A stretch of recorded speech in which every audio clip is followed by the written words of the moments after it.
Okay, I'd like to call the DEI meeting 8-1 to order. Let me know that all are in attendance, Jack, Hyman, Brian, Effer, and myself. Approval of the agenda. So moved. All in favor? Aye. Aye. Not aware of any public comments. And so if we look at the agenda, I'd like to take about 30 minutes to go through part 5 to pick up on the review of the ad hoc recommendations. And we got through, let's see. There it is, gather baseline was the last thing we looked at.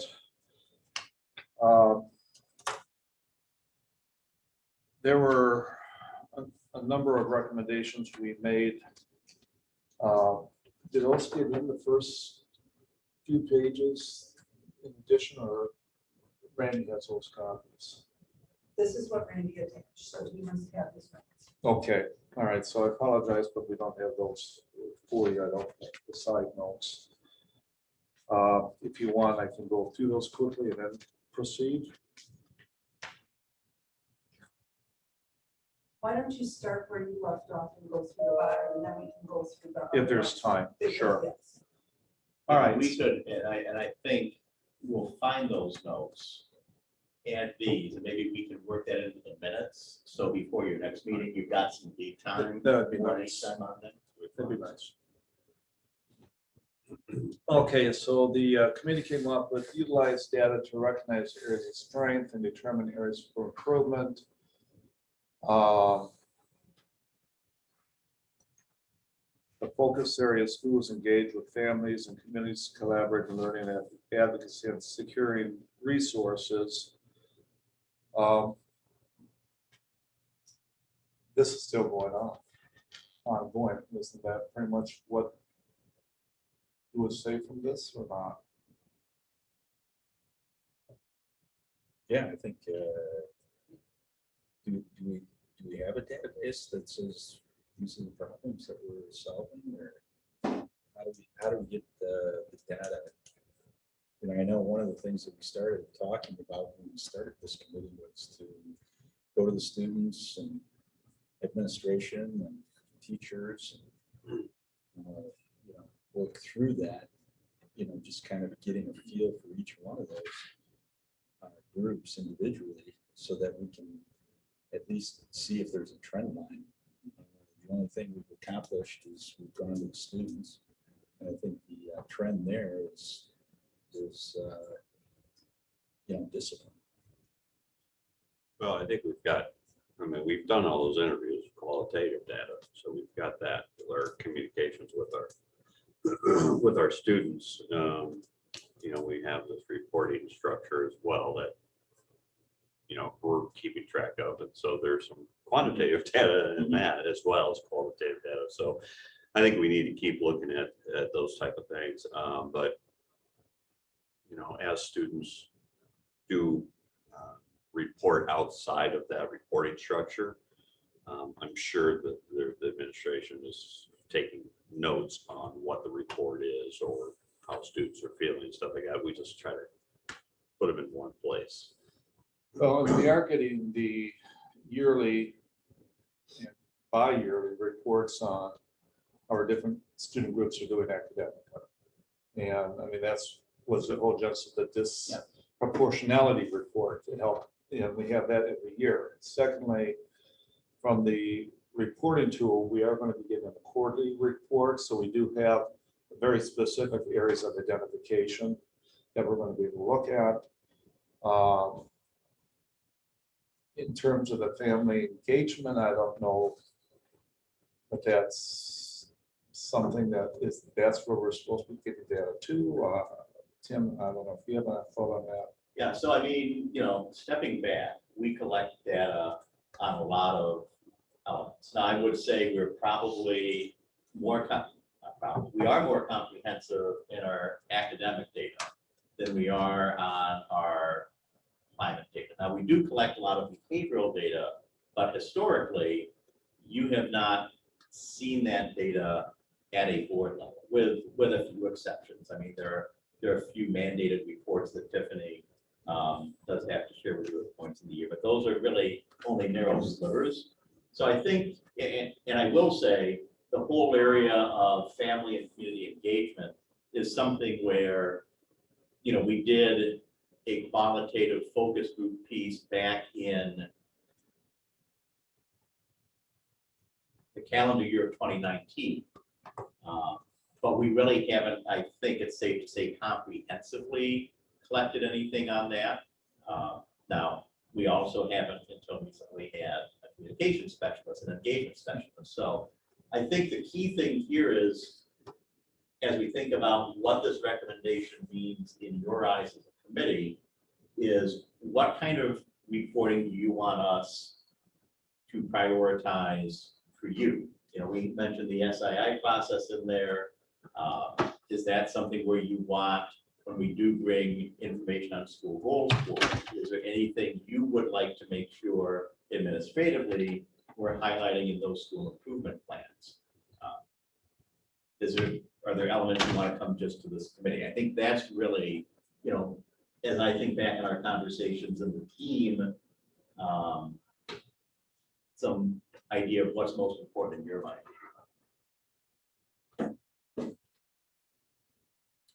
I think to Brian's point, are we putting this in a single spot? You know, all the data that we get that refers to, you know, diversity, equity, inclusion, is that in one report that we can see? Not right now. We collect a lot of data that goes into EduClimber, which is electronic. We have a report we provide on a, you know, every year, every 2-year basis on mainly achievement.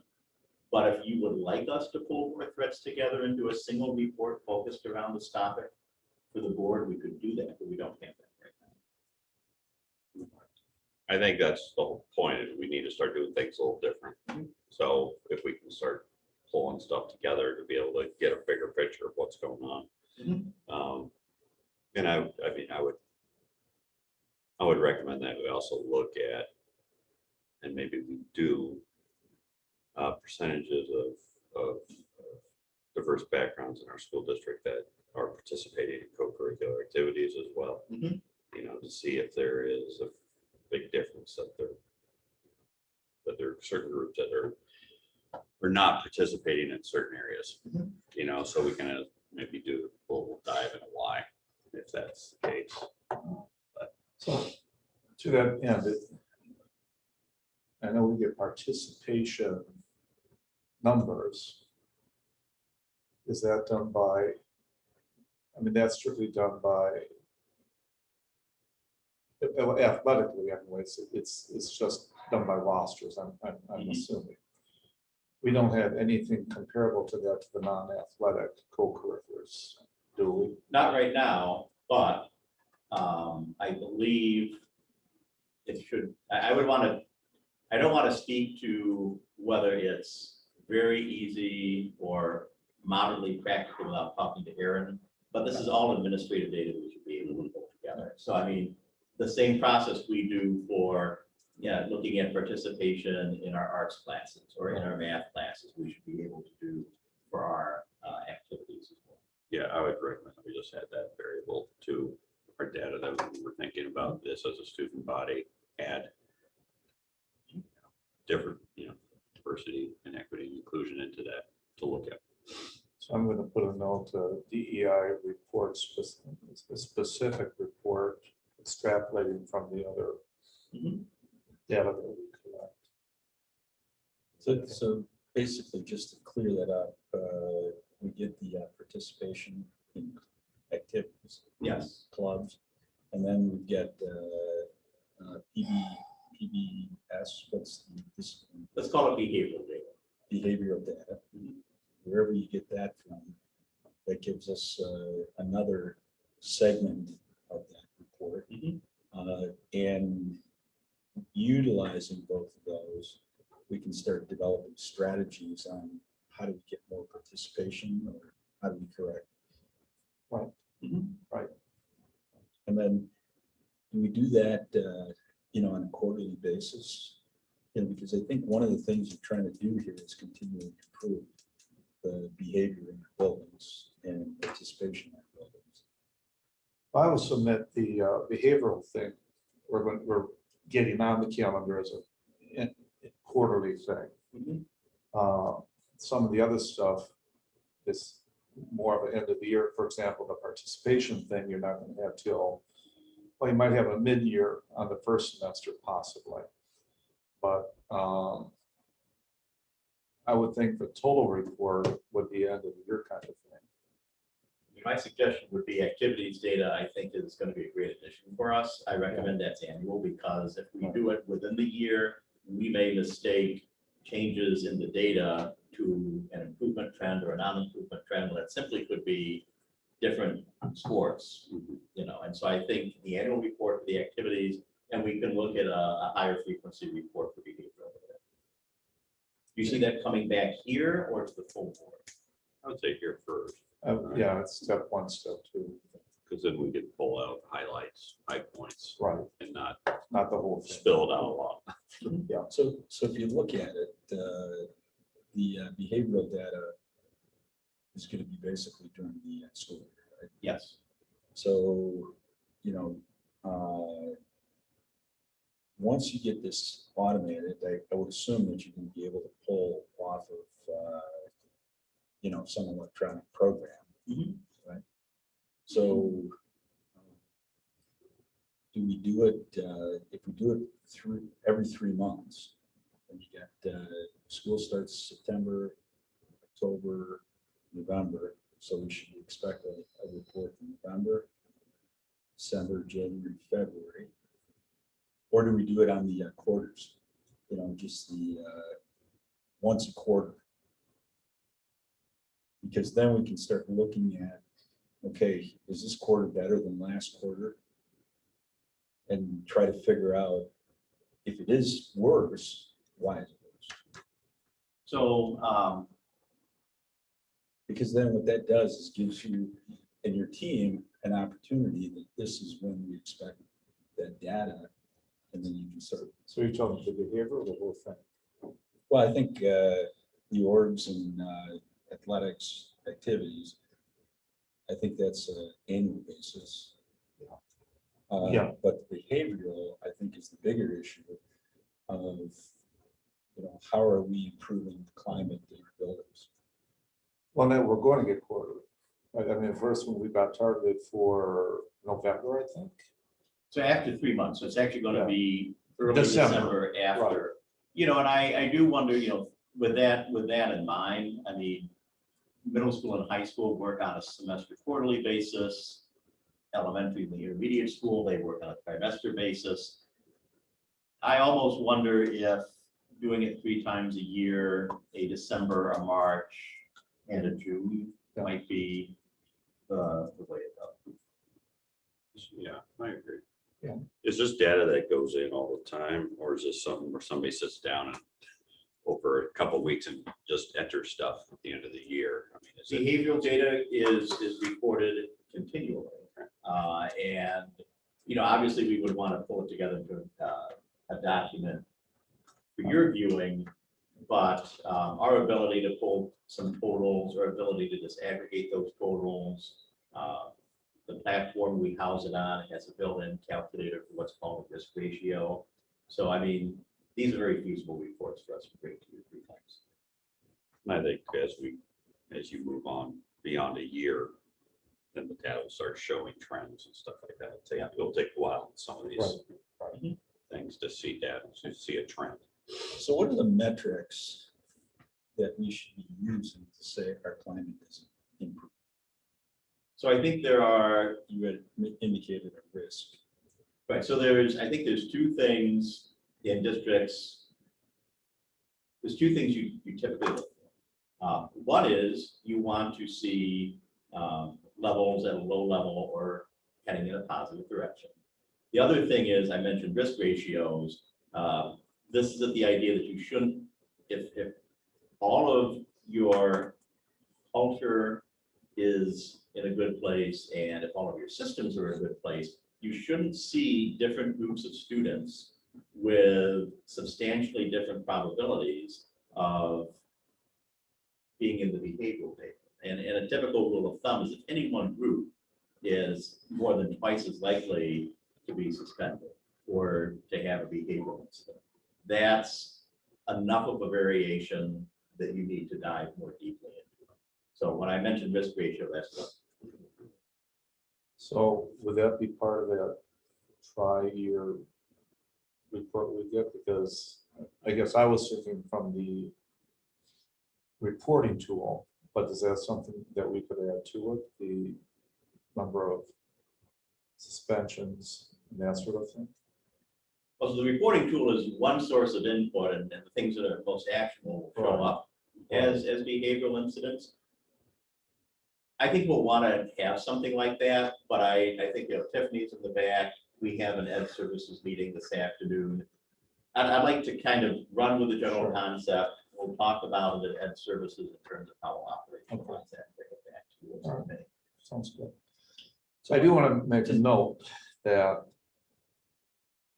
we've really sort of sidetracked off of, I think, what the actual focus of the question is for community engagement reporting. But I think this is something that is pretty positive. And in terms of I think the intent of the initial item, I think that's part of the self-evaluation that goes on a yearly basis. Would you agree on that? So I don't see us as a committee needing to do a lot of data collecting on the amount of engagement with families and that sort of thing. Yeah, I mean, I will say this, Mark, this is an area where I think this is something that we should look at internally first, because right now we collect data on participation conferences, for example, but we don't necessarily in a consistent manner collect data on other opportunities for families to come into the school, which is very important, that homeschool connection. And we want that engagement with our families and the community at large. So I think we need to go back and talk about what that element would look like. Yeah, and I think, in our notes here, we should, basically put, we want a quarterly report, we want one in December. Yeah. One in. Yeah, that's what I've got down. Yeah, so that, we can start planning, our meetings on an annual basis. We know that we're coming in saying, okay, in March, we're going to see this data. And then makes it visible to the public as well. Okay. The next item, again, is dealing with the family community engagement and report to BOE administration for methods. To me, this is, again, kind of what we said with the above one. I think each building is looking at different ways to engage their families in different ways. I know the elementary 3 kind of have a common approach to it, but then as you go to the different schools, it's more a cultural thing how they do it. So I would defer to our administration on that piece. And I don't know, at some point, do we want to hear back as the multiplicity of ways that we're engaging the community, or? Well, I think at a high level, you want to understand, okay, and you could pick out it if they do it different ways in each one of these buildings. Is that a fact? And So just a list. I mean, for example, the family picnic is an engagement thing, but I don't know if they still do it. I know they used to have evenings for families with disabled and needy children events to help them engage more with how to work, what programs are available and that sort of thing. Right, so I mean, I think, thinking back to the conversations on the ad hoc committee, there was some interest in looking at our practices, and if we didn't have data, looking at the data to see whether what we had was communicated and in ways that were convenient really for all of our families, regardless of background.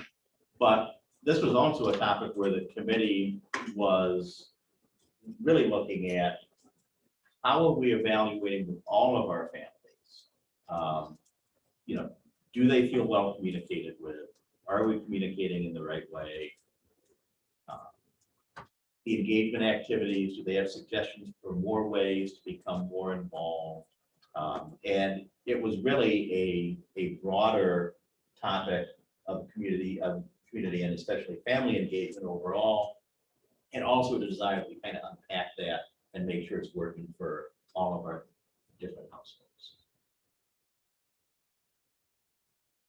So I mean, we do those things, Mark. Right. But, to what extent do we engage families in a comprehensive way, and To find out is if the they're timing being reached. good? I mean, obviously a back to school activity is going to happen back to school. We know that, but are there other things we could do? That was kind of the gist of that conversation. So when you look at that, Tim, we're engaging with families. Is it, is the engagement more with the troubled students or the, kids that aren't, doing well in school, or is it the whole student population? Is it the, is it the kids that are academically doing well? Because there's stressors there as well. So when we had focus groups at each school back in 2019, there was an extensive list of ideas from the parents of those focus groups. And I mean, I think some of them are things that we've been able to make progress on since you provided support for adding the communications and community engagement specialists. That's been a real big help for us. But it gets into ideas of, if I'm a new family, how much of knowing kind of what are the key events in the school and what I should have kind of on my long-term map as a family, how much of that do we actually provide good communication on as a school district? How much of that is dependent on the social network that you find yourselves part of? And, that can look different for families. And, we hear that really from families of all backgrounds, that, moving, changing grade levels, there are opportunities to do things. How much do we suggest any of these communication channels to these, to the club advisor to be able to communicate some of this stuff to? Or are we just staying out of that altogether when they have the ears right in front of them about how should we do this? How is your family? So there's so many layers to this, and I feel like I should not step too heavily into Annie's area here. But, I mean, I think one thing that's been a focus, and we're making progress here, is trying to get more of a streamlined newsletter format for the individual schools. So to try to give you as a parent one communication. I mean, obviously you're going to have communications that are specific to your child. Right. They're only going to come to you, they'll be separate. But to kind of streamline our larger scale communications, there are other pieces to it. And I couldn't even speak to kind of where the activities were at. Yeah, and I'm not trying to say that we should have different methods, but if Annie puts out something, a communication piece, and we're trying to find information on these clubs about how the families want to communicate and stuff like that, they can take that piece into those meetings and be like, here's what we have going on, here's what, and just have a conversation. How does your family communicate with the school? Do they communicate with school? What are the barriers for your family's communication with You know, I mean, same things that we should be, I'm sure we've had, but with the whole school district, but just talking with these students and being in some of these clubs, they really think highly of their advisors. So they're sort of an influential person that we could use to have channel communication messages that Annie puts out.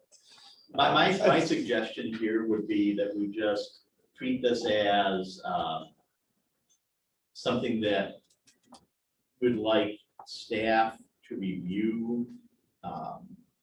And I'd actually put a little bit of a lead on this, because with the referendum coming up on the communications angle, there's going to be a lot going on in the run up to November. But I would say, just ask us to review this and bring something back to kind of give you kind of an assessment and what some of the projects are we're working on somewhere in the second half of the year. Does that sound? Well, I think it does, but I think this goes beyond the students. I think the real, and I wasn't present, but as you look at the previous blocks of recommendations, I think this is really getting to the heart of are certain families left out of the loop of how to manipulate, not manipulate, but how to work their way through the system so they can get whether it's an IEP that they need, a 504 report that they need, whether it's how do I get my kid into the advanced placement program, those kind of things that we can give it to the students, but on a high school level, but I'm not confident it's all going to get home. But I think this is more addressing that sort of thing. How do we engage the community, so that everybody's getting a fair shot at the information and how to work through the system, Yes. system. Yes. That's how I took this piece.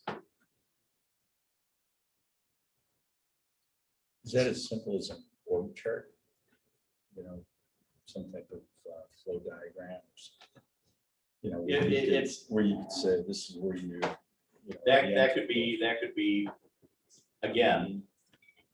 Don't want to get too far outside my lane here. That could be part of the solution, but not everybody is going to go to the website and look for an org chart to get their answers. I mean, you may need multiple ways to go about this because we all have our different information preferences. But the thing is sooner or later the parent has to be engaged, right? And it's a matter of how do you get engaged? And maybe it's that org chart that says here's the entry points, and in your communication letter, go to the website. You can't. We've got 4,000 students, right? And somehow we have to be able to streamline this information so that people can engage efficiently. yeah, and I think we agree with that, Jack. I can say with absolute confidence, Andy spends a lot of time working on this, and so my suggestion would be we acknowledge the importance of this and we bring it back to this committee sometime in the second half of the academic. Yeah, I just think that there are some families who maybe parents don't speak English. And I've had friends who come through those families. Even though they may be in 6th grade, they know that they're the communication channel back to their parents to get things done. There's a lot of responsibility put on families like that. And that's what I'm trying to say is they understand, students understand this. Yeah. And so it's one channel. It's not the main channel. Right. It's just an option for those families that work in that. So. Yeah. Anything else on the side? No. Okay. Consider creation of a community liaison position that can be both a resource for staff and families. Will provide outreach to the community.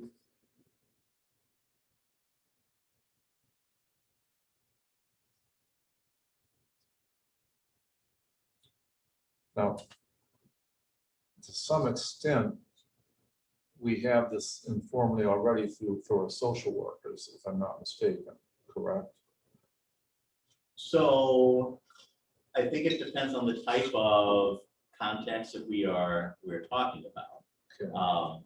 You know, again, school social workers, they work for everybody. They engage more with some families than others. I do think sometimes there's a perception, you know, that, you know, you may not, some people are very comfortable reaching out to their school social worker with a question, other people perhaps a little less so. And it's not because of the people, because we've got fabulous school social workers. But I think the concept here again is, you know, let's say, again, just to bring an example, let's say I'm a new family to the community. How do I get plugged in? Now, if I know people, you know, maybe I've got people that, you know, maybe we have somebody who's in a place of employment that lives in the community, or I'm attending a faith-based organization in the community, or I've got relatives. You know, if I have an existing network in the school, in the school community, and they have kids in school at the age of my kids or recently there, then they can be a real assist for me. That's not always the case for our families, regardless of background. And we hear from them that that is a potential area of need. Now, let's say that you are more economically marginalized to get into our community, you're working multiple jobs. Mark, as you mentioned, there might be a language barrier, there could be other barriers. There could be barriers of ability. You know, we can't forget that not everybody can access information the same way. You know, and so the idea is if you just view, and this kind of gets to your org chart, Jack, and I say this without endorsing it one way or the other, that, you know, if you look and here's kind of my parent guide or my parentship or my parent liaison. If I reach out to them, they'll be able to walk me through this or get me to somebody who can. I think that was the concept. But aren't we, you know, this all comes down to communication, right? Or a lot of this comes down to communication. So you get that liaison that says, hey, this is where you can go, right? University has that for business, right? They've got the Office of Corporate Relations. You know, you want to know anything that goes on at UW from a research standpoint, whatever, you go there and they direct you, right? So wouldn't this fall into our communications office, you know, or communication director, so that, you know, they come in, because the communication director theoretically has a lot of this information. So the communication and community engagement specialist is still a relatively new position for us. It was very new when the committee was conducting its work.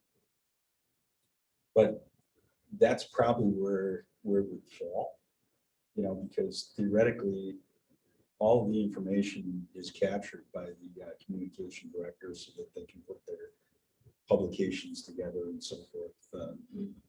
So, you know, if a parent or family says, hey, I want to figure out this, theoretically, you know, she or he may not have all the answers, but they know, talk to Tim, talk to Randy, talk to the principal, talk to, you know, whoever, you know. Yeah, and I think a lot of that does happen today. Again, my suggestion would be we wrap this set of recommendations and ask staff to come back with a second half of the academic year report. The only reason why I want to put it off a bit is that the first half of the year with the referendum is going to be pretty congested, plus all of our regular activities. But I think it's worth us coming back. So then what you're suggesting is you utilize data, develop ongoing, consider creating community liaison, involve families as partners, package that group of recommendations, give it to staff to say, come back. The ones on community engagement, yes. The ones earlier, when we were talking about the data reports to the committee, would proceed as we discussed earlier. I think that's very feasible. And the piece I see with the specific one, particularly with new families, I think each building again handles it on an individual basis, but I'm suspecting that there are families that may have a reluctance to participate, maybe because of cultural heritage as well, where they're, you know, they're not comfortable going to the authority per se, you know, perceived, whether it's the principal or whatever. And so there are some that are maybe lost in the process. Can I ask Joel, maybe for maybe a snippet, a kind of a quick kind of perception of what you were looking for, your committee was looking for with this? Well, I mean, Tim really, got it right in terms of, and sort of Ryan, in terms of communication, right? People communicate differently, right? In terms of culturally, or because if English is not their first language, right? You have a lot of information coming from a student. So Jack, what you say about the organization chart, I agree with that. But the problem is that everyone, even though that's an easy thing and it's right in front of you, everyone's not able to access it that way. So I think having multiple lanes, however those multiple lanes look, is really important. I also think that, like, what are the different ways are we engaging with family, right? Like, I guess if you have social workers or if you have other people who are maybe in the community who are dealing with those types of families, you might be able to get those messages out. Even when you said the whole thing about like the authority, right? I think there's a lot of people of color who might not be comfortable just going to the principal, for whatever reason, right? That doesn't mean the principal did anything wrong, but maybe they had a bad experience, something happened. So I think when we were doing this, we were just kind of looking at the overall aspect of like, how do we engage those populations within our community?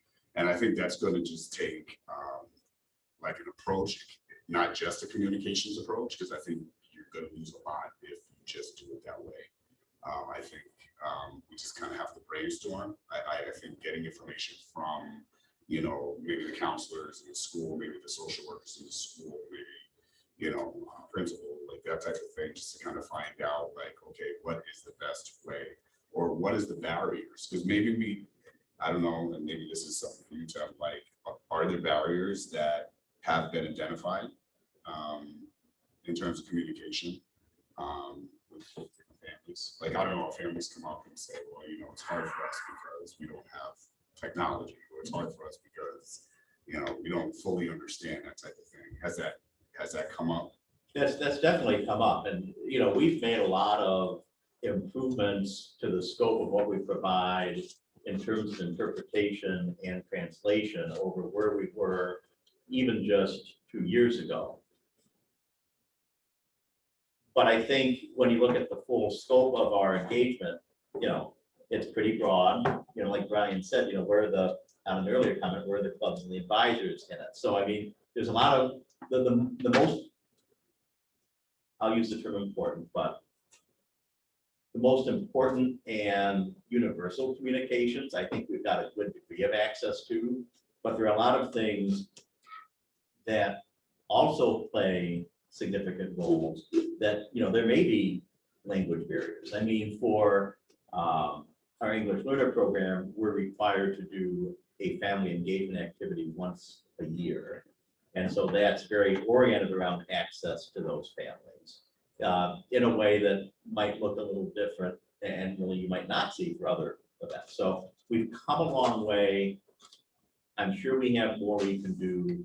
And I think to help understand best what we need to do, we need to talk to families. And this could be families with language differences, families with cultural or racial differences.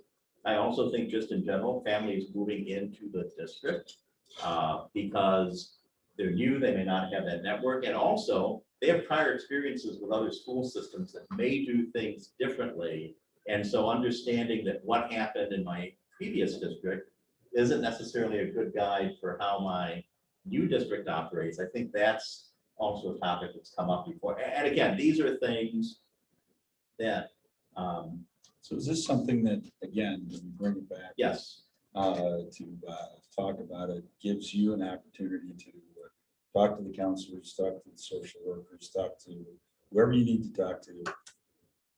Bring back, how are we engaging and what's the results of that? So, yes, for about 4 in a row. I think, Yep. yes. So, Annie, I noticed the one thing on our new website.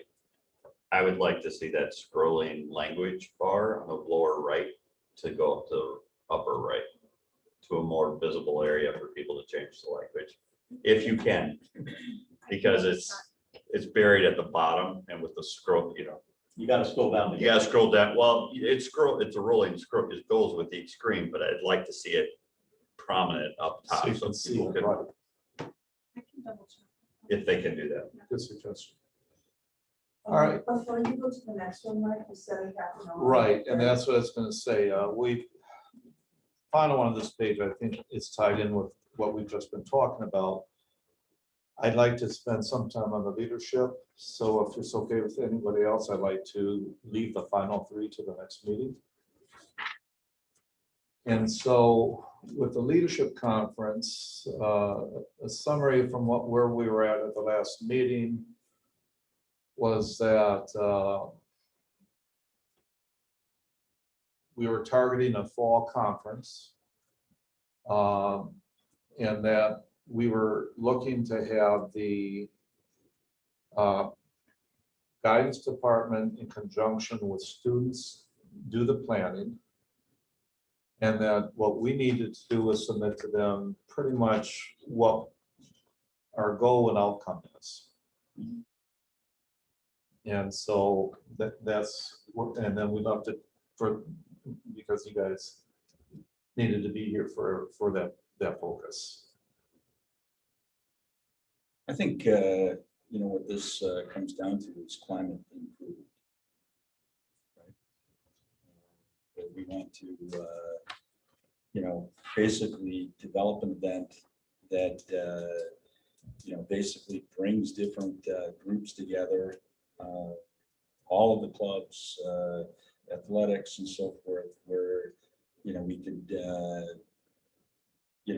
have an engaging event so that these people that may not interact with one another, there's a forum where they have the opportunity to engage with them. And I think the other thing that we talked about is, business, if we look at what we're trying to do in education, we're trying to educate our kids and prepare them for life after. And, I think one of the things, business has these same challenges, with diversity, equity, and inclusion.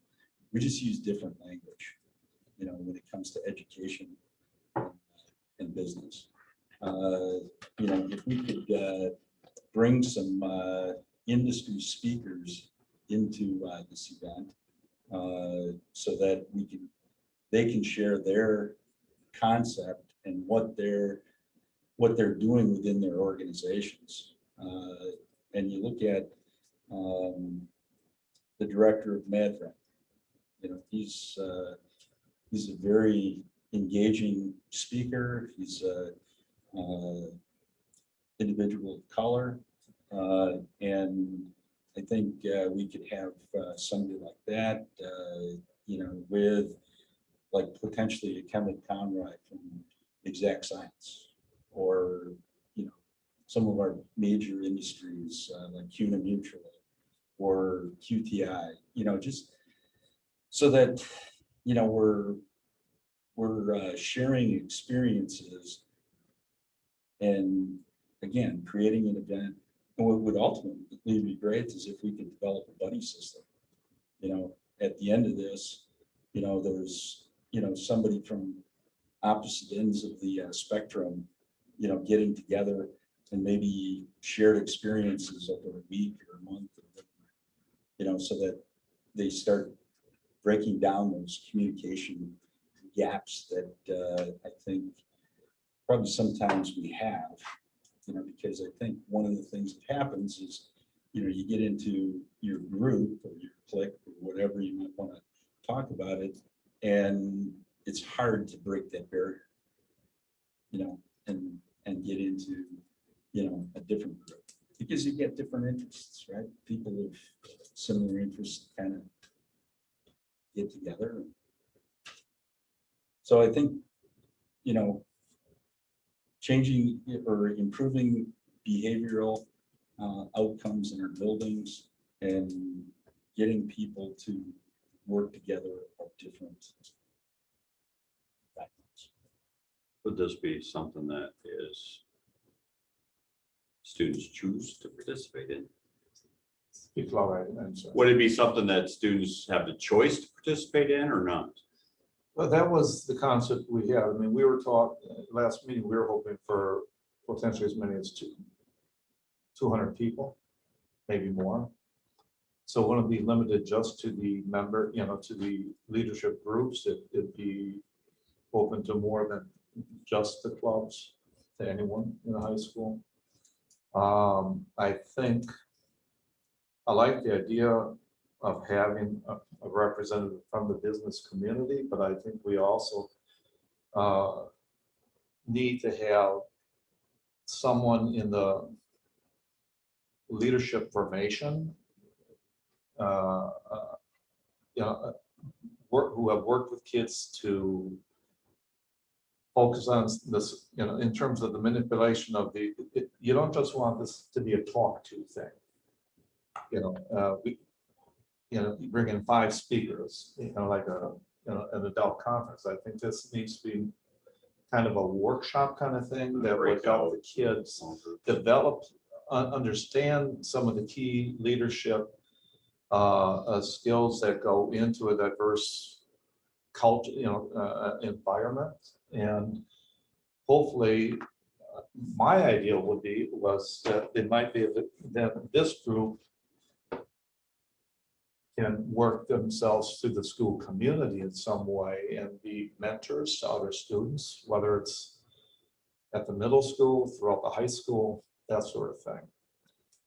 I think one of the things that you can do, and I agree with that, with having activities,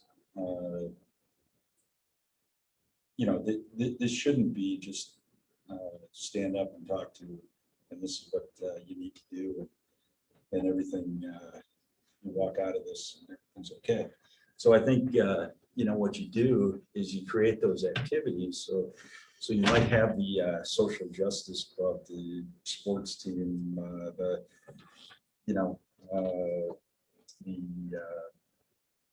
name the club, right? And maybe all of those clubs are kind of represented. At the beginning of the day, everybody sits in their own, group. But throughout the day, what you're doing is doing some cross-pollination. So you take somebody from this club, somebody from this club, and they're into a group of kids that have to solve a problem. And you have to work together to solve that problem. So you start breaking the ice, and that gets to your leadership, because in any organization, you got a storming, norming, forming, right? So, you start to storm, you norm, and hopefully at the you norm, and at the end you form. But obviously in a one-day session, you're going to fall somewhere on that spectrum. But I think if you can, what you're trying to do here, I think, is really break the ice. And I think that's happening today. We've got clubs that are breaking the ice and talking to one another, doing projects to one another, with one another. And I think what we have to do is build upon that concept so that more people, are working together. No, yeah. I mean, I agree. I mean, it needs to be small group workout, I'm assuming we would just open up to anybody who would want to be a part of it. We wouldn't That's really yes. grab a club, but No. and stuff like that. But I sort of see it as if if we were gonna do this and bring in an outside somebody to sort of run the program, that they would design whatever program that they would want to run that day, but in terms of breakout groups and activities and stuff like that. But yeah, instead of just sort of listening to several different people, we can bring in somebody as sort of a keynote to get things going and then have a program run after that. But Well, is the committee comfortable letting the guidance department with a group of students come together the plan was that they would be coming together in late August to start planning this thing. Are we comfortable turning over the organization of that to them? Or do we see, we three are the ones that are going to set up this thing? No, they turn it over then. And then, so one thing I hear is we'd like to have some kind of a business leadership voice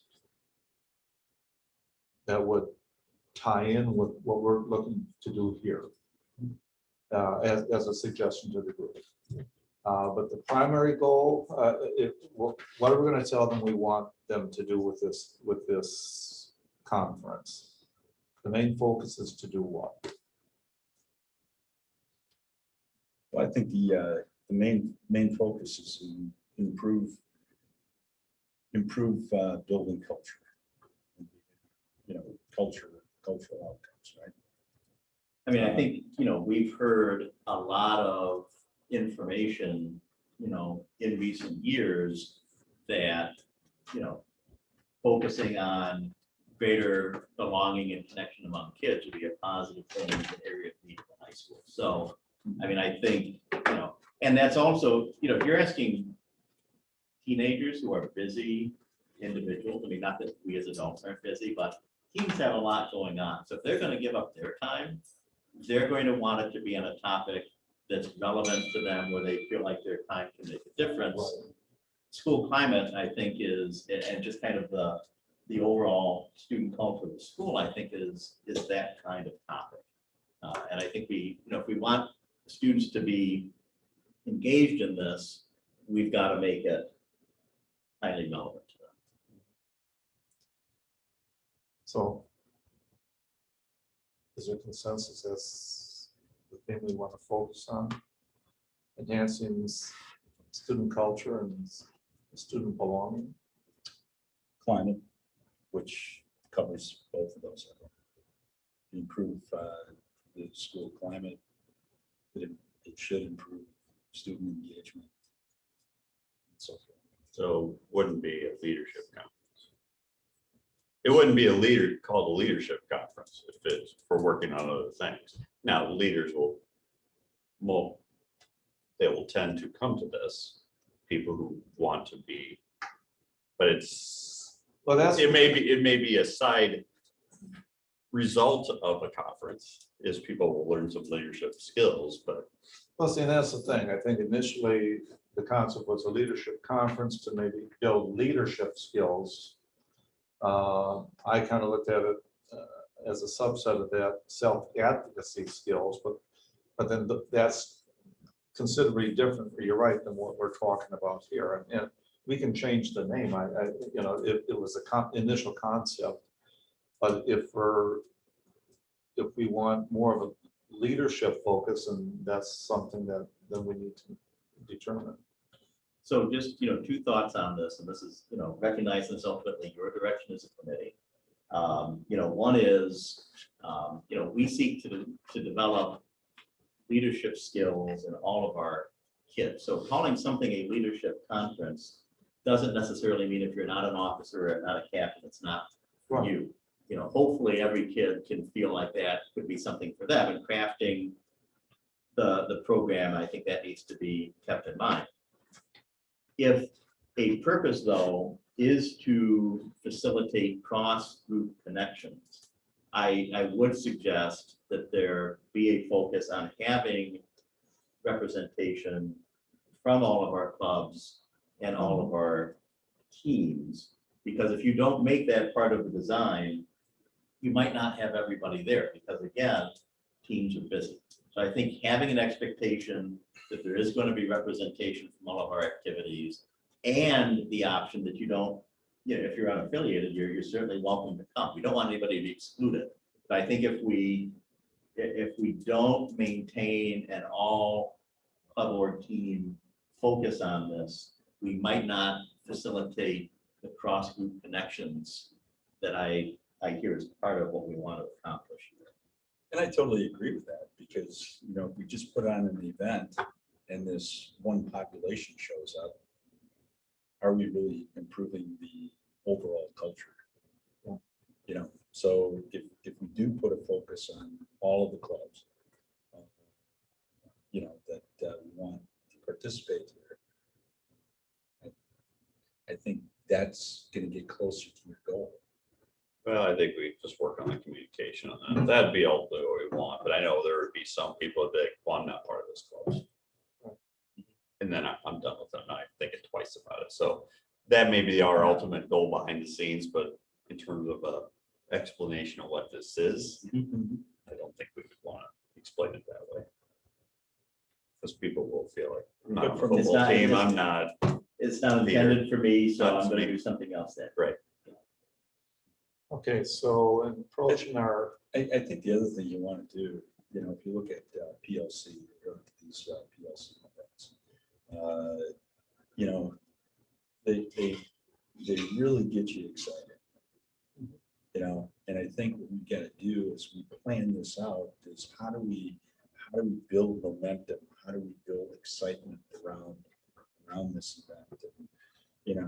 And, I just think of my days at Crazy Lenny, where you walked in, you oh, had you're all, right. you had all these speakers in the background just blaring music at you. You walked in and said, geez, I've got to buy it. But I think you're trying to create some excitement, and it might be, having a DJ, having an event afterwards that could be a mingling.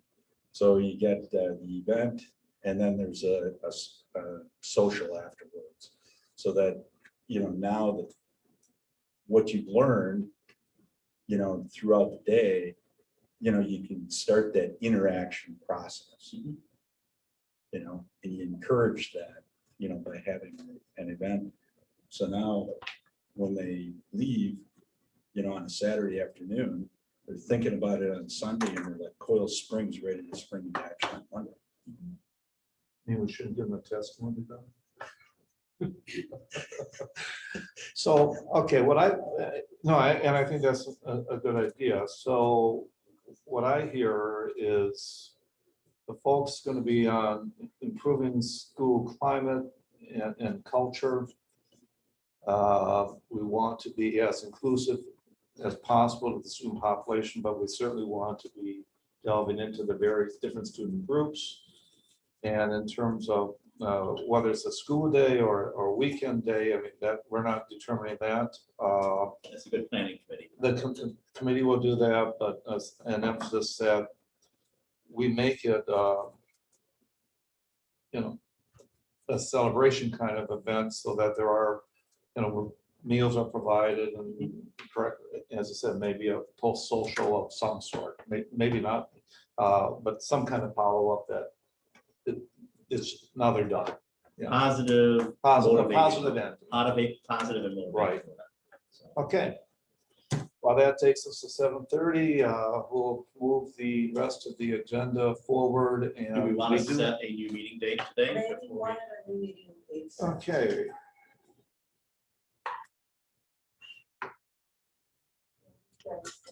Like these morning ones? Yes. I'd like 15 more minutes.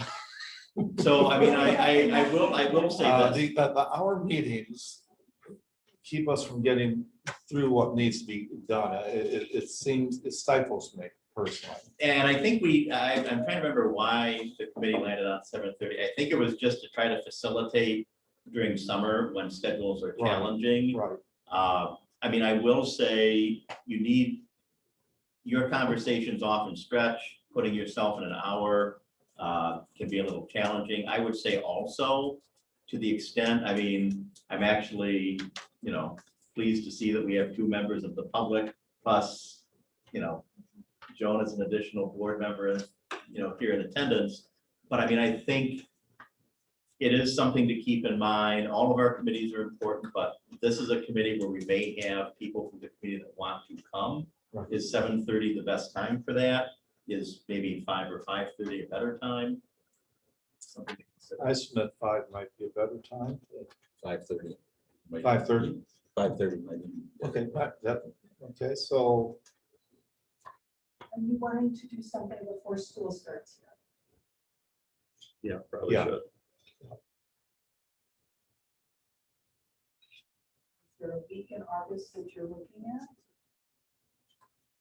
We do it on Monday, on Monday.